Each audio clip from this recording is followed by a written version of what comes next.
Nako, tila moro-moro di umano o lokohan lang itong ginawang pagbalasa ni Pangulong Marcos Jr. sa kanyang gabinete or yung cabinet revamp. Kasi marami pong nagsasabi at ilang political analyst at ganyan din po ay mismong mga, sabi natin, mga nasa masa na sektor, mga magsasaka, ay hindi po maunawaan at hindi po sila believe. Dito po sa naging hakbang ni Pangulong Marcos Jr. na balasahin at yung nangyari, yung iba inilipat lang ho. At yung iba naman parang iilan lang ho ang tinanggal. Yung mga inaasahan na talagang sabihin natin na dapat masibak sa gabinete, wala pa rin ho. So dito ho ay siyempre hindi po maiwasan ang ating mga kababayan na bakit ganon. Lalo na ho ang inunang dinesisyonan ni Pangulong Marcos Jr. ay ito hong mga economic team niya ho. Ito, pakinggan ho natin mga kababayan at kung saan ang hugot dito ho dahil sa parang yung mga malalaking negosyante lang ho ang pinakinggan ni Pangulong Marcos Jr., hindi yung masang Pilipino. Una po, ano ang inyo pong sinasabi dito po sa una, no? Pinag-courtesy resignation po ng Pangulong Marcos ang kanyang lahat ng gabinete and yung pong unang announcement nila dito po sa kung sino ang retained at sino po ang pinalis at pwede pang alisin. Well, unang-una, Kaped, no, especially dito sa pag-retain ng economic team o economic managers, ang pakiwari namin ay unang-una, ang pinakinggan lang ng Pangulo ay yung big business sector. If you will recall, just a day before siguro, nagsalita si Executive Secretary Bersanin na i-retain yung mga economic managers. Malakas po yung panawagan po ng business sector. Makati Business Club, Chamber of Commerce, para daw magkaroon ng continuity, i-retain po yung economic managers.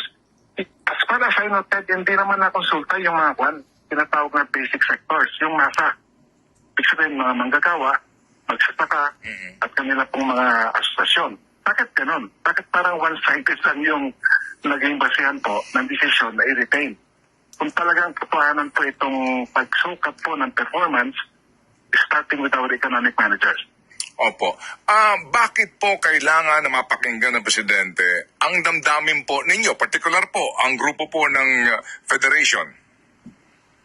Opo, kasi dito talaga ang nararamdaman o hindi nararamdaman ang mga serbisyo po at mga programa ng ating pamahalaan. At mismo si Presidente sinasabi niya na ang pangunahing layunin niya dito po sa pagre-repaso ng cabinet performance at yung pagpapalit ay yung pong kakayahan po nila base po sa nakarang performance ng mga ito na mag-deliver po ng mga pangunahing serbisyo. Ibig sabihin po, pabahay, yung pong pag-deliver po ng abot kayang presyo po ng pagkain at iba pa.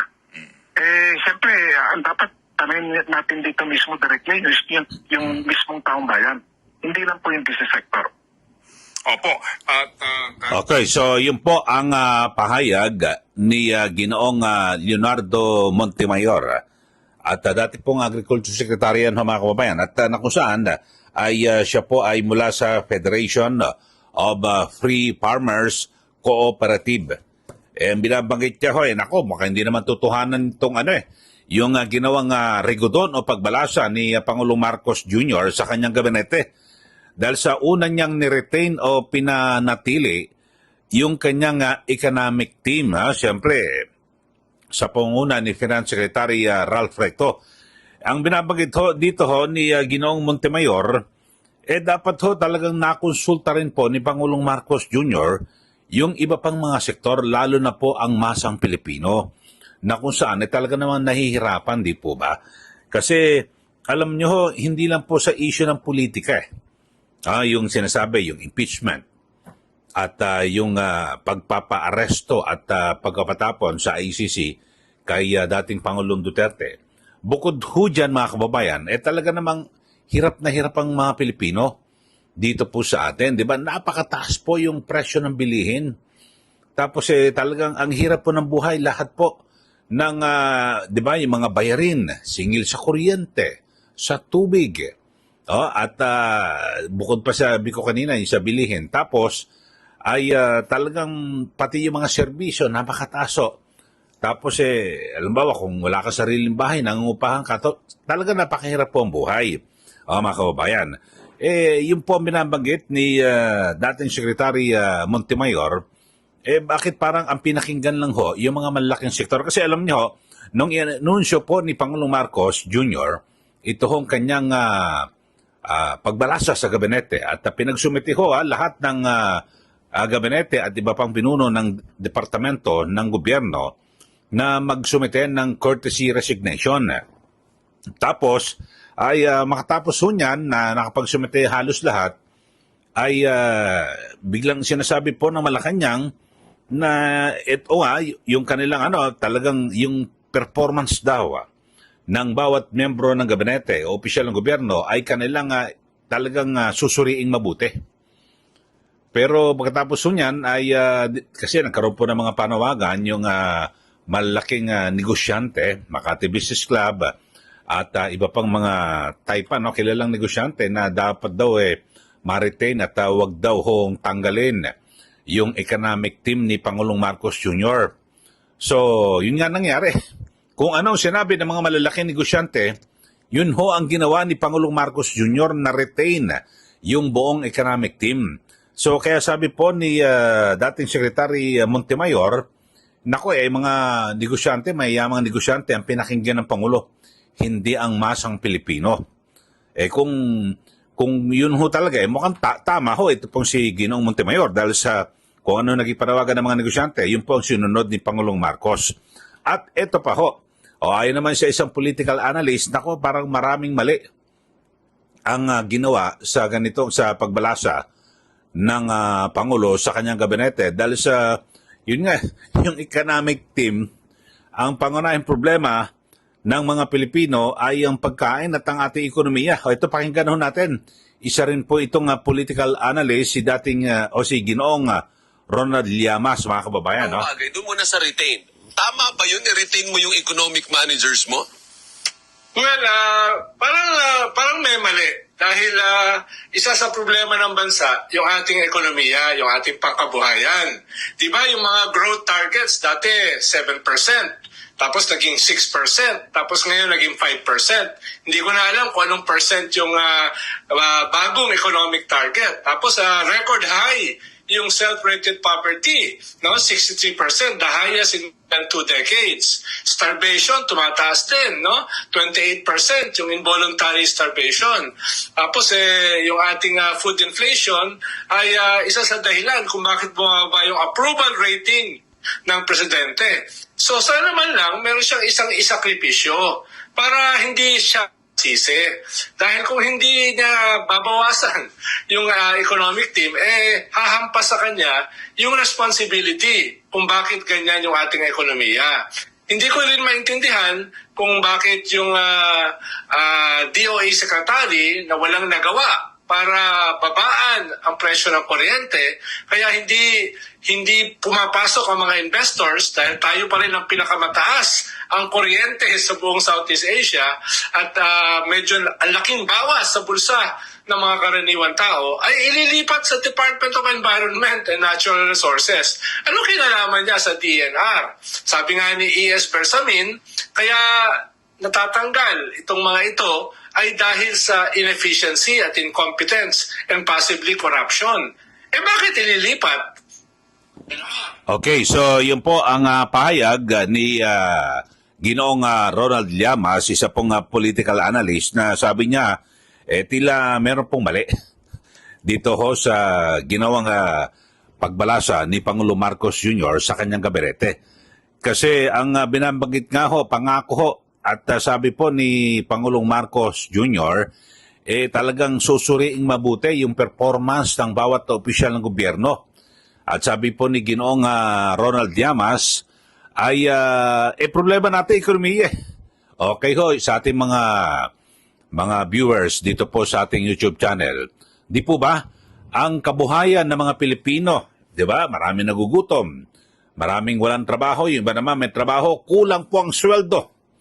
Mga kababayan, talagang hindi po maunlad yung ating kabuhayan ng bansa. So sabi po ni Gunong Ronald Llamas, parang may mali.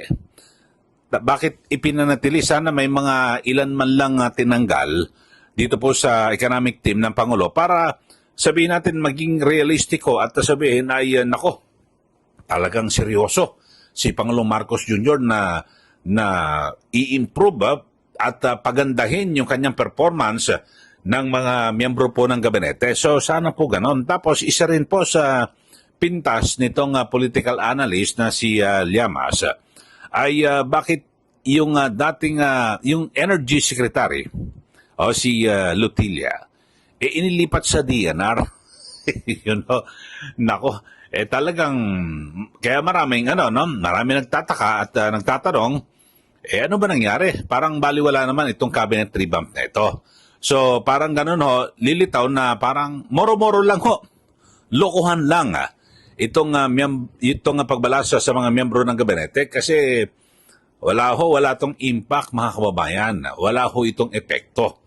So yun po kayo ano ba sa tingin nyo? Sino ba yung mga dapat natanggalin dito po sa mga miyembro ng gabinete? At ano ba ang maganda at tama? Kasi kung ako lang ang tatanungin di ba parang sa basketball yan, mga kababayan. Ba sa isang team sa basketball, so hindi kayo mag-champion. Anong gagawin mo? Magkapalit ka ng player di ba? Hindi yung ikaw sentro ka noon, gagawin kang point guard. O ikaw point guard, gagawin kang sentro at yung power forward, so mag-iiba yung pwesto lang. At sila pare. So wala, hindi unlad ng At maring hindi manalo yung basketball team, yung kupanan. So parang ganito rin mga kababayan kasi team niya yan ni ni Marcos Jr. Team niya yan at siyempre bubunuin pa nila yung 3 taon na labi sa kanilang panunungkulan. Talagang dapat sabi, ang ganda ng ng salita ni Executive Secretary Lucas Bersamin na lahat ay dadaan sa masusing pagsusuri at titingnan yung kanilang performance at kung sila ba ay maaaring involved sa korupsyon.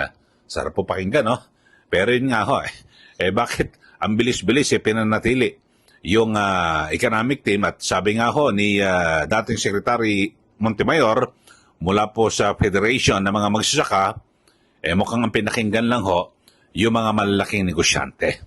Kayo sa ating mga suki sa ating mga subscribers at siyempre sa mga bago nakikinig o nanonood dito po sa ating palatuntunan, kayo ano pong pananaw nyo rito?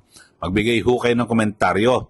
At kasi parang lilitaw moro-moro lang po o lokohan ito sinabi ni Pangulong Marcos Jr. na kanyang binalasa at talagang pagagandahin yung performance sa mga miyembro ng gabinete na yun po iba na retain at parang wala pa na talagang yung pinakaabangan natin na matatanggal wala sige mag-aantabi lang tayo pero sa ngayon mukhang malamya at may mali di umano sabi ni Ginong Llamas sa paunang resulta ng Rigodon o pagbalasa sa mga miyembro ng gabinete. Sa mga bago lang po sa ating channel, mag-subscribe na po kayo at ako ikaw ay subscriber, pakishare po at i-like ito pong ating YouTube channel para lalo pa lumawak at siyempre updated kayo lagi sa ating mga ginagawang komentaryo dito po sa ating channel. Okay, so maraming salamat po muli. Ito po si Kaeli, magandang araw po sa ating lahat.